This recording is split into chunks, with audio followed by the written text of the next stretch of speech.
마태복음 하늘나라 비유, 우리가 잘 알고 있는 비유의 그런 이야기들인데요. 다시 한번 우리가 이 말씀들이 어떠한 말씀들의 의미를 담고 있는지 함께 나눠보도록 하겠습니다. 우리가 지난 시간까지 예수님의 사역에 대한 사람들의 반응에 대해서 함께 나눴습니다. 똑같은 말씀을 전해도 어떤 사람들은 그것을 거부하지만 또 일부의 사람들은 그것을 받아들이고 그 복음을 통해 살아가는 제자와 같은 사람들이 있었습니다. 오늘은 그러한 거부의 이유, 왜 그런 거부하는 사람들이 있고 또 받아들이는 사람이 있는지 그러한 이유에 대해서 이 비유를 통해서 말씀하십니다. 오늘 함께 그 비유의 말씀을 나눠보도록 하겠습니다. 하늘나라 비유의 목적이 무엇일까요? 우리 한번 마태복음 13장 10절과 11절 같이 읽어보겠습니다.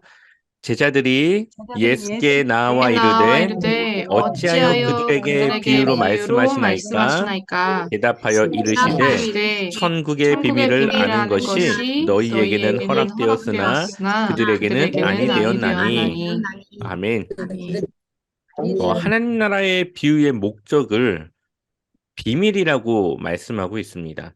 제자들이 물어보는 거죠. 이제 이 말씀이 나오기 전에 이제 씨 뿌리는 자에 대한 비유가 이미 나오는 상태인데요. 그것이 끝나고 나서 제자들이 왜 비유로 말씀하십니까? 그랬더니 천국의 비밀을 아는 것이 누군가에게는 허락되었지만 누군가에게는 그것이 허락되지 않았다라고 말씀하시죠. 그리고 13절에 보니까 그들에게 비유로 말하는 것은 그들이 보아도 보지 못하며 들어도 듣지 못하며 깨닫지 못함이니라. 아멘. 예수님께서는 이 비유를 듣는 자들을 통하여서 깨닫는 자들과 그렇지 못한 자들, 보는 자들과 그렇지 못한 자들을 구분하기 위함이라고 말씀하고 있습니다. 이것은 이사야에서 그 선지자가 말했던 그 이야기들을 그대로 예수님께서 이야기를 하고 계시는 거죠. 우리 한번 13장 14절 말씀을 읽어볼까요? 함께 읽어보겠습니다. 이사야의 이사야의 예언이 예언이 그들에게 그들에게 이루어졌으니 이루어졌으니 일러스되 일렀으되 너희가 너희가 듣기는 듣기는 들어도 깨닫지 들어도 못할 깨닫지 것이요 못할 것이요 보기는 보아도 보기는 알지 보아도 알지 못하리라. 못하리라. 아멘. 아멘. 이사야가 이러한 예언의 말씀을 했는데 예수님께서 비유를 통하여서 하나님 나라의 그 비밀을 비유로 말씀하심을 통하여서 이사야의 말씀이 이루어지는 것을 보여주고 계시는 거죠. 왜 그들이 들어도 깨닫지 못하고 보아도 보지 못할까요? 15절 말씀 같이 읽어보겠습니다. 이 백성들의 말씀이 말씀이 완악하여져서 완악하여져서 그 그 귀는 듣기에 귀는 둔하고 듣기에 눈은 둔하고 눈은 감았으니 감았으니 이는 이는 눈으로 눈으로 보고 귀로 보고 귀로 듣고 듣고 마음으로 마음으로 깨달아 깨달아 돌이켜 돌이켜 내게 고침을 내게 고침을 받을까 받을까 두려워함이라 두려워함이라 하였느니라. 하였느니라. 아멘. 아멘. 그들의 마음이 어떻게 됐다고요? 완악해져서. 그러니까 하나님의 말씀을 들어도 천국의 비밀을 들어도 그것을 받아들이고 그것을 따라 살아갈 마음이 그들에게는 없었다라는 것을 말씀하시죠. 그러니 처음부터 그들의 마음이 하나님께로 돌아서지 않으니 복음을 들어도 듣지 못하고 눈으로 보아도 그것을 이해하지 못하고 그것을 또한 돌이켜서 자신이 예수의 제자로 살아갈까봐 하는 두려움. 유대 지도자들에게는 하나님이라고 하는 그들이 믿는 신이 있는데 그 하나님의 아들이라고 하는 이 예수의 말을 듣고 자신들이 그의 이야기대로 살아갈까봐 두려워하여 그것을 들어도 듣지 못한 것처럼 보아도 보지 않은 것처럼 마음이 완악하여져 있다라고 말하고 있는 거죠. 그러니 하나님의 말씀을 듣고 그 말씀을 따라 살아가려고 하는 자들에게는 복음은 언제나 열려 있지만 그 마음이 닫혀 있는 자들에게는 아무리 하나님 나라의 비밀을 말해도 그것을 깨닫지 못한다. 그것은 곧 하나님이 그들의 마음에 그것을 깨닫게 해 주어야 된다. 하나님의 계시에 대한 것을 말씀하고 있습니다. 그래서 34절과 35절을 보아도 예수님께서 이 모든 것을 무리에게 비유로 말씀하시고 비유가 아니면 아무것도 말씀하지 아니하셨으니 이는 선지자를 통하여 말씀하신 바 앞서 이제 이사야가 했던 말씀이죠. 내가 입을 열어 비유로 말하고 창세부터 감추인 것을 드러내리라 함을 이루려 하심이라. 하나님께서는 이 복음, 이 하나님 나라의 그 비밀을 이제 예수님을 통해서 공개하시고 드러내고 계시는데 그것을 누군가에게는 감추고 누군가에게는 드러내기 위함이라고 말씀하고 있죠. 하나님의 말씀을 우리가 깨닫는다고 하는 것은 우리의 마음이 하나님께로 돌아섰을 때 그 말씀을 듣고 하나님의 그 말씀을 깨닫는 그 지혜를 주셔서 우리가 그 말씀을 깨달아 그 말씀을 따라 살아갈 수 있는 순종의 열매로 나타나게 된다는 것을 말씀하고 있습니다. 하나님의 관련한 것들은 우리가 머리로 이해하거나 우리가 논리적으로 사고하는 것이 아니라 하나님께서 우리에게 그 말씀을 깨닫도록 자신을 계시해 주셔야지만 우리가 알 수 있다라는 것을 우리가 볼 수가 있습니다. 이 유대 지도자들이 얼마나 똑똑하고 공부를 많이 했겠습니까? 구약에 대해서 그들은 거의 대부분의 성경을 외우고 있는 사람들인데 예수님의 한마디 한마디가 그들이 구약과 연결이 당연히 될 텐데 그들이 그렇게 되지 않은 이유는 그들에게 하나님의 계시가 임하지 못하였다는 거죠. 그들의 마음이 완악하여졌기 때문에. 그래서 그 구분을 위해서 그것을 위해서 비유로 말씀하셨다. 자, 여기서 보면은 그들이라고 말하죠. 비유를 듣지 못한 자들에게는 13절에 그들이라고 말해요. 근데 예수님의 제자들에게는 너희라고 말하죠. 그래서 그들과 너희, 저들과 너희를 구분하여서 복음을 깨닫는 자들과 그렇지 못한 자들을 구분하고 있다. 그러나 제자들은 어떻습니까? 눈으로 보고 귀로 듣는 복이 있었다. 한번 우리 씨 뿌리는 자의 비유부터 같이 나눠보도록 하겠습니다.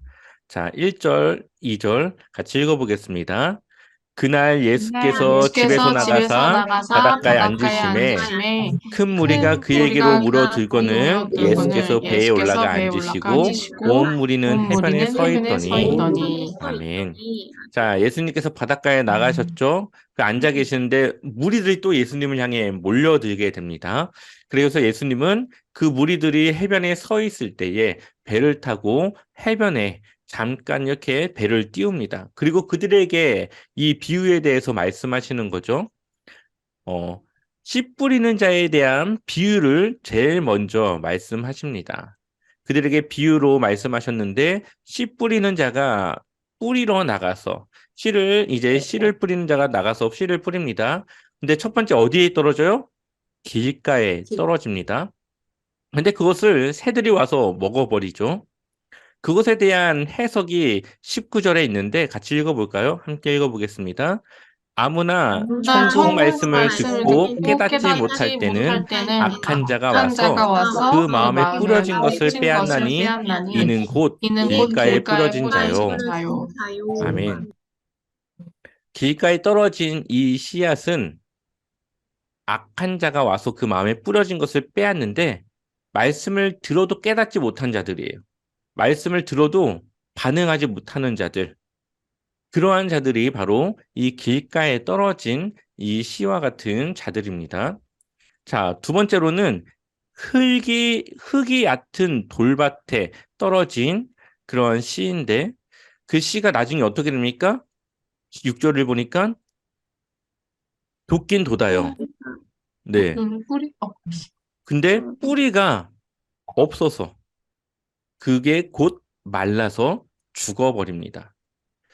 그것에 대한 해석이 나오는데 처음에 말씀을 듣고 어떻게 받아요? 즉시 기쁨으로 받습니다. 근데 그 속에 뿌리가 없어요. 그래서 잠시 견디다가 환란이나 박해가 일어날 때 넘어지는 자라고 말하고 있죠. 말씀을 들을 때는 기쁨으로 받고 정말 이 사람이 이 말씀을 가지고 살아갈 것처럼 반응하지만 미 뿌리가 없어서 조금만 옆에서 누가 교회 다니는 것에 대해서 이야기를 하고 그걸로 인하여서 환란이 일어나고 그때 당시는 이제 또 그런 환란이 있을 때가 아닙니까? 로마 그런 당시에 그러한 일에 곧 넘어져서 그 말씀을 지키지 못하고 결국은 결실을 맺지 못하는 그러한 사람에 대해서 말하고 있습니다. 세 번째로는 어디 떨어집니까? 가시떨기 위에 떨어지죠. 이것은 한번 22절 읽어볼까요? 같이 읽어보겠습니다. 가시떨기에 뿌려졌다고 하는 것은 말씀을 들으나 세상의 염려와 재물의 유혹에 말씀이 막혀 결실하지 못하는 자요. 아멘. 말씀을 듣습니다.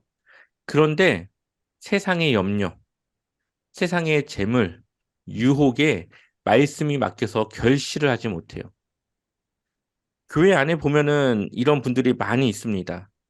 매 주일 예배도 잘 드리고 신앙생활을 잘 하는데 그 삶에 하나님의 말씀에 대한 순종과 그 삶의 변화된 모습이 나타나지 않는데 그 이유가 이 염려, 재물, 또 세상의 여러 가지 유혹을 이겨내지 못하는 거죠.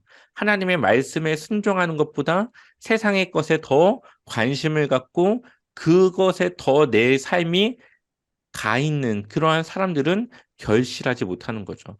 그래서 흙이 얕은 땅에 떨어진 씨앗과 가시떨기 위에 떨어진 씨앗은 반응을 하긴 하지만 어디까지 못 가요? 결실하는 데까지 못 갑니다. 근데 8절에 좋은 땅에 떨어진 것은 100배, 60배, 30배의 결실을 맺습니다. 이 결실이 중요한 거예요. 자, 이 결실이 어떤 것일까요? 23절을 같이 읽어보겠습니다. 좋은 땅에 뿌려졌다고 하는 것은 말씀을 듣고 깨닫는 자니 결실하여 어떤 것은 100배, 어떤 것은 60배, 어떤 것은 30배가 되느니라 하시더라. 아멘. 그러니까 우리가 말씀을 들을 때가 중요한 것이 아니라 듣고 나서 그 말씀에 대한 우리의 삶의 반응이 어떠한지를 봐야 되겠죠. 말씀을 들을 때는 깨달아지고 알아지고 내 삶이 반성이 되고 아, 정말 이렇게 살아야겠다.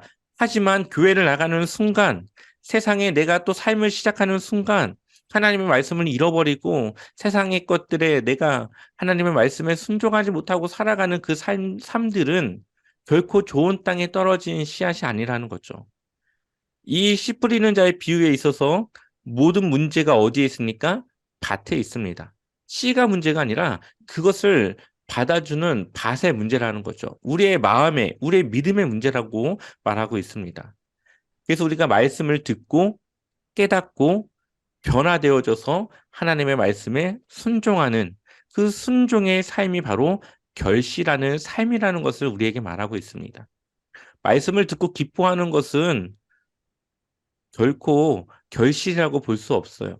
그것을 듣고 기뻐하지만 그 말씀에 순종해야 되는 거죠. 힘들지만 순종하려고 내가 어떻게든 그것을 위해 살아가는 거죠. 그것이 바로 결실, 씨 뿌리는 자의 비유. 그래서 예수님께서 많은 사역을 했지만 사람들이 부정적인 반응과 거부하는 이유는 그들의 마음밭이 하나님의 말씀을 듣고 결실할 땅이 되지 못했기 때문에. 하지만 그 중에 좋은 밭을 가진 사람들이 있었고 그 밭에 떨어진 씨앗은 결실을 맺어서 지금의 예수님의 제자들과 같은 이들이 예수님을 따라 살아가는 예수님의 제자의 삶을 결단하는 그러한 결실을 맺는다는 거죠. 그러는 우리가 말씀을 전할 때에 상대방에 맞춰서 이 말씀을 전하는 것이 아니라 하나님의 말씀을 전했을 때 그것에 반응하는 사람들을 봐야 되는 겁니다.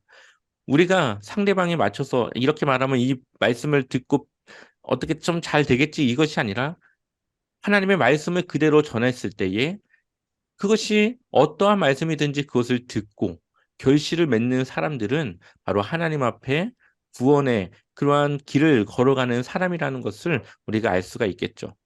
자, 두 번째 비유, 밀과 가라지 비유입니다.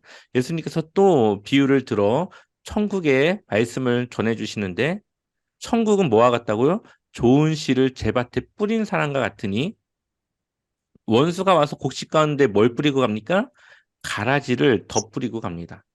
예수님께서 말씀을 전했는데 그 가운데 이 마귀가 가라지를 뿌리고 갔다는 거죠. 그리고 싹이 나고 결실할 때에 가라지도 함께 보입니다. 자, 30절 말씀 같이 읽어보겠습니다. 둘 둘 다 다 추수 추수 때까지 때까지 함께 자라게 함께 두라. 자라게 두라. 추수 때 내가 그때 내가 추수꾼들에게 추수꾼들에게 말하기를 말하기를 가라지는 먼저 가라지는 거두어 먼저 거두어 불사르게 불사르게 단으로 단으로 붓고 묶고 곡식은 모아 곡식은 내 모아 내 곡간에 넣으라 곡간에 넣으라. 하리라. 아멘. 어, 너무나 이 추수 때라고 하는 것은 마지막 이제 심판 때를 말하는 거고요. 추수꾼들은 하나님의 천사들을 말하는 거고, 가라지는 하나님의 말씀을 믿지 않은, 듣지 않는 사람들, 곡식은 하나님의 말씀에 결실을 맺고 하나님의 말씀을 따라 살아가는 사람들을 말하는 겁니다. 그런데 이 가라지와 이 곡식이 처음부터 구분이 되는 거죠. 처음부터 구분이 됐지만 하나님은, 예수님은 그것을 미리 구분하지 않고 나중에 추수 때가 되어서 그것을 구분합니다. 자, 제자들이 이제 이 비유를 듣고 이야기를 이제 어떻게 설명을 해달라고 하는데, 밭은 세상, 우리가 사는 세상이고요. 좋은 씨는 천국의 아들들, 우리와 같이 구원받은 사람들, 가라지는 악한 자들의 아들들, 구원받지 못한 사람들이고요. 가라지를 뿌린 원수는 마귀요. 추수 때는 세상의 끝, 심판의 때죠.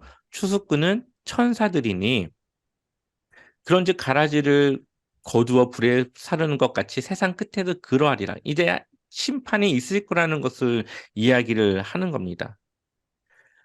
근데 예수님께서 마지막까지 그 가라지를 뽑지 않고 기다리는 이유를 우리가 알아야 되는데, 그것이 바로 혹여나 곡식이 가라지와 함께 베어질까 봐 그것을 걱정하여서 예수님이 마지막 때에 가라지를 먼저 거두고 곡식을 거둔다고 이야기를 하는 거죠. 처음에는 구분이 되지 않을 수 있습니다. 세상에서. 그렇지만 언젠가는 그것을 구분하게 되는데, 그때까지 우리는 우리가 곡식이라는 것을 늘 증명하며 믿음으로 살아가야 되는 것이죠. 그래서 마지막 때에 우리는 어떻습니까? 43절 같이 읽어볼까요? 그때에 의인들은 자기 아버지 나라에서 해와 같이 빛나리라. 귀 있는 자는 들으라. 네. 이러한 이야기, 이 비유의 말씀을 하시면서도 지금 자신이 혹시 가라지가 아닐까, 혹시 내가 베어지는 거 아닌가라고 하는 두려움을 가지고 어떻게든 밀로, 곡식으로 살아가려고 하는 사람들의 믿음에 반응을 하는 사람들은 귀가 있는 자들이고요.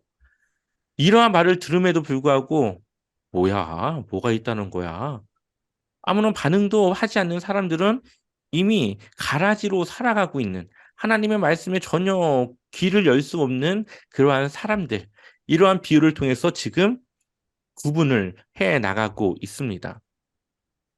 자, 네, 이 위에 지목을 제가 안 바꿨는데 이 겨자씨 비유거든요. 31절 같이 읽어보겠습니다. 또 비유를 들어 이르시되 천국은 마치 사람이 마치 자기 밭에 사람이 갖다 자기 밭에 심은 갖다 겨자씨 하나 심은 겨자씨 같으니, 하늘 같으니 천국은 마치 그 밭에 심은 겨자씨 하나 같다라고 말하고 있죠. 겨자씨는 굉장히 작은 씨입니다. 근데 그 씨가 자라면은 나무와 같이 굉장히 큰 풀로 자라게 돼요. 그래서 이 32절을 보면은 풀보다 커서 나무가 되면, 사실은 풀인데 조금 과장을 섞어서 나무라고 하는 그 비유를 대고 있습니다. 이처럼 하나님의 나라는 처음의 시작은 겨자씨 하나가 같이 아무것도 아닌 것처럼 그렇게 시작되지만, 결국에는 그것이 나무와 같이 자라는 것처럼 아주 왕성해지고 거대해지는 그러한 성장과 그러한 모습들을 이야기하는 거죠. 예수님과 예수님의 제자들이 함께 하나님의 나라를 이루어 나갈 때에 세상에 누가 그것을 관심을 뒀습니까? 지금도 예수님의 말씀에 대해서 아무도 관심 두지 않죠. 그런데 지금 우리가 사는 이 시대는 어떻습니까? 전 세계에서 하나님의 귀한 자녀들, 예수님의 말씀을 따라 살아가려고 하는 많은 수많은 사람들이 살아가고 있습니다. 바로 이것을 말씀하시는 거예요. 아주 작은 겨자씨 하나가 같이 시작된 이 복음, 하나님 나라의 이 복음이 결국에는 나무와 같이 장성하게 자라는데 바로 그러한 능력, 그러한 영향력에 대해서 말하고 있습니다. 누룩의 비유에서도 비슷한데요.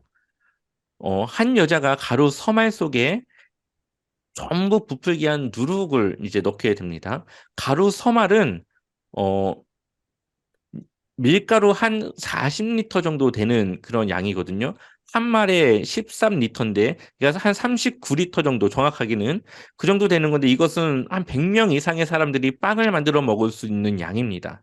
근데 그것을 오히려 더 부풀게 하려고 뭘 넣어요? 누룩을 넣어요. 그럼 그것이 얼마나 더 커지고 많아질까요? 천국은 마치 그렇다는 거예요. 이 여자가 이 누룩을 넣는데 아주 은밀하게 이것을 넣는 걸로 표현을 하고 있습니다. 원어적으로 보면 은밀하게 이 누룩을 넣어요. 하나님 나라는 은밀한 중에 누룩을 넣은 밀가루와 같이 퍼져나가는 그 확장되어져 가는 그것에 대해서 우리에게 말하고 있죠. 아무것도 아닌 나사렛이라고 하는 곳에서 자라난 예수를 통해서 결국은 한 세기가 넘어가기도 전에 로마라고 하는 이 큰 제국이 그리스도인들을 견제하기 시작합니다. 왜냐? 그들의 영향력이 너무 크니까요. 그들이 로마의 그런 영향력 안에 들어오지 않으니까요. 그래서 그들을 어떻게 합니까? 억압하고 그들을 힘들게 하죠. 마치 천국은 그것과 같다는 거예요. 시작은 아무것도 아닌 것처럼 시작했지만 그 영향력과 그 힘은 누룩을 넣은 이 밀가루와 같이 감당할 수 없는 그러한 하나님 나라의 그러한 능력이 나타나게 된다라는 것을 이 누룩의 비유로 우리에게 보여주고 있습니다. 여섯 번째는 보화의 비유인데요. 한번 같이 44절 읽어보겠습니다.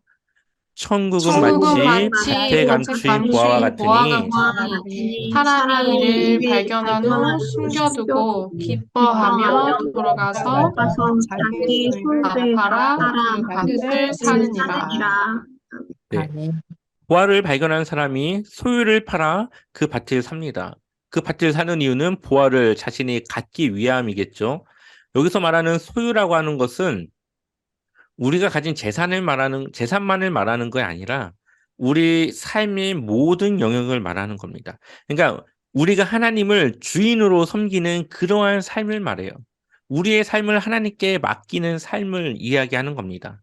그래서 심지어 예수님의 제자들은 자신의 소유를 다 파는데 자신의 생명까지도 그 하나님을 위해 드립니다. 우리의 소유를 다 판다고 하는 것은 바로 그러한 각오와 그러한 다짐을 가지게 되는 거죠. 하나님을 위해 우리가 우리의 삶을 돌이켜 살아가는 그 삶을 이야기를 하고 있는 겁니다.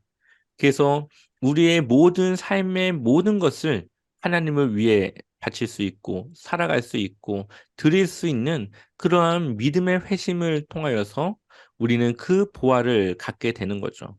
그 보화를 지키기 위해 우리의 모든 소유를 다 하나님을 우리의 주인으로 섬기는 그런 삶을 살아가야 된다고 말씀하고 있습니다. 진주 비유인데요. 한번 45, 46절 또 읽어보겠습니다. 또 천국은 천국은 마치 마치 좋은 진주를 좋은 구하는 진주를 장사와 구하는 같으니 장사와 같으니 극히 값진 극히 값진 진주 진주 하나를 하나를 발견함에 발견함에 가서 자기의 가서 소유를 자기의 다 소유를 다 팔아 팔아 그 그 진주를 진주를 사느니라. 사느니라. 아멘. 네. 진주를 구하는 장사와 같다고 말하고 있죠. 근데 그 진주 하나를 위해서 자신의 소유를 다 팝니다. 그런데 그 진주를 가지고 있다고 해서 그러면 자신이 그러고 살아갈 수 있겠습니까? 그런데 이 진주 하나를 위해서 자신의 모든 소유를 다 판 사람, 그것과 같이 하나님 나라를 위해서 자신의 소유를 다 판 자에게는 하나님의 나라가 주어지게 될 거라고 말하고 있죠. 진주 하나의 가치가 바로 그 모든 소유보다도 더 값지다라는 것을 이야기합니다. 그러니 하나님 나라의 가치는 우리가 가진 걸로 감히 견주거나 비교할 수 없는 그러한 가치를 지녔다라는 것을 우리에게 말하고 있는 것이죠. 그러니 하나님 나라를 우리가 소유하는 데 있어서 어떠한 방법이든 어떻게 해서든지 우리는 그것을 소유하기 위해서 하나님의 말씀으로 하나님을 위한 삶으로 우리가 살아가야 한다고 하는 것을 말씀하고 있습니다. 일곱 번째 비유로 이제 네. 금을 비유에 대해서 말씀하고 있는데요. 네. 이 금을 비유는 이제 앞서 가라지 비유하고 조금 비슷하긴 하지만 조금 다른 부분이 있습니다. 47절을 보면 각종 물고기를 모으는 그물과 같다라고 말하고 있죠. 그리고 48절을 보면 그물에 가득해요, 물고기가. 근데 좋은 것은 그릇에 담고 못된 것은 내버리는 그러한 일들을 말하고 있습니다. 49절을 보면 세상 끝에도 이러한 일이 심판 때에 일어날 일을 지금 말하고 있는 거죠. 천사들이 와서 의인 중에서 악인을 갈라내요. 어디 중에서요? 음. 의인 중에서. 누구를 갈라내요? 아기. 악인을. 그러니까 겉으로 볼 때는 이 사람이 구원받은 것처럼 하고 있지만 그 중에서도 악인이 있다라는 겁니다. 다 같이 교회를 잘 다니고 잘 섬기는 것 같지만 그 중에서도 걸러질 악인이 있다라는 겁니다. 심판 때에 하나님을 믿는 믿음으로 살아간 자들 중에 그러한 이제 걸러냄, 그러한 일들이 일어날 것이라고 말하고 있어요. 그러니 우리가 신앙생활하는 것 이것이 어 정말 긴장하고 늘 하나님의 말씀을 기억하고 그 말씀을 따라 살아가야 되는 겁니다. 내 생각으로, 내 마음으로, 내 편한 대로 예수님을 믿거나 하나님을 믿는 것이 아니죠. 그것은 하나님의 기준과 하나님의 방법에서 벗어난 거죠. 물론 자신은 정말 열심히 하나님을 믿는 거라고 생각하겠지만 하나님이 원하지 않는 믿음의 삶을 살아가는 그 사람들은 결국엔 의인 중에 악인을 갈라내는 그때에 나쁜 못된 것을 내어 버리는 결과를 가져오게 됩니다. 그래서 우리가 하나님의 말씀을 알아야 되고 그 말씀에 의지해서 우리가 살아가야 되고 그 말씀을 통해 살아가야 되는 겁니다.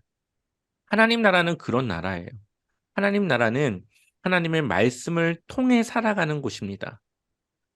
우리가 지금부터 그 삶을 살아가는 것이고 그렇게 살아감으로써 우리는 내가 지금 하나님 나라의 백성이라는 것을 증명하고 있는 거죠. 저는 지금 하나님의 그런 말씀의 그런 인도함을 통치를 받고 살아가고 있다는 것을 통해 내가 지금부터 하나님의 백성이라는 것을 우리는 증명하는 겁니다.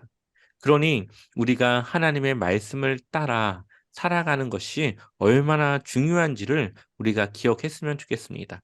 그래서 말씀을 왜곡하거나 나에게 맞춰서 내가 다르게 해석하거나 그렇게 하면 안 되고 우리가 그 말씀 그대로를 우리가 순종해야 되겠죠. 저부터가 그 말씀을 '이 말씀 전하면 성도들이 힘들어하겠지.' 이렇게 생각하고 그것을 좀 더 쉽게 한다고 해서 말씀을 좀 바꿔서 말한다면 그것은 저에게 그 잘못이 오는 것이겠죠.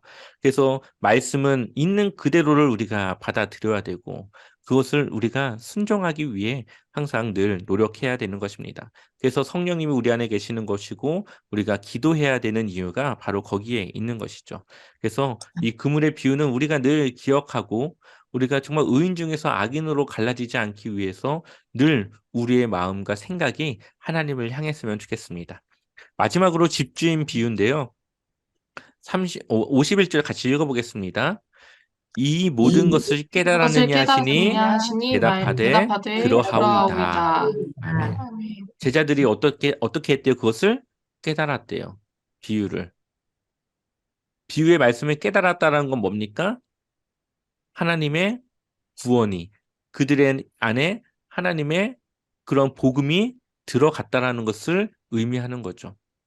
여러분들도 이러한 비유의 말씀을 듣고 내가 정말 이런 부분 더 잘해야 되겠구나. 내가 이것을 좀 더 해야 되겠구나. 이러한 깨달음이 있고 그런 마음이 가졌다면 여러분들은 그 비유를 들을 수 있는 길을 가진 것이고 하나님이 여러분들에게 그러한 깨달음을 통해 하나님의 구원에서 벗어나지 않도록 여러분들을 인도하고 있다라는 그런 확실한 증거라고 생각하시면 좋겠습니다. 52절 같이 읽어볼까요? 예수께서 예수께서 이르시되 이르시되 그러므로 그러므로 천국의 천국의 제자된 제자가 된 서기관마다 마치 새 마치 것과 새 옛 것과 옛 것을 그 것을 그 곳간에서 곳간에서 내오는 내오는 집주인과 집주인과 같으니라. 같으니라. 아멘. 이제 이 모든 것을 깨달은 제자들에게 천국의 복음을 전하는 것이 허락이 됩니다.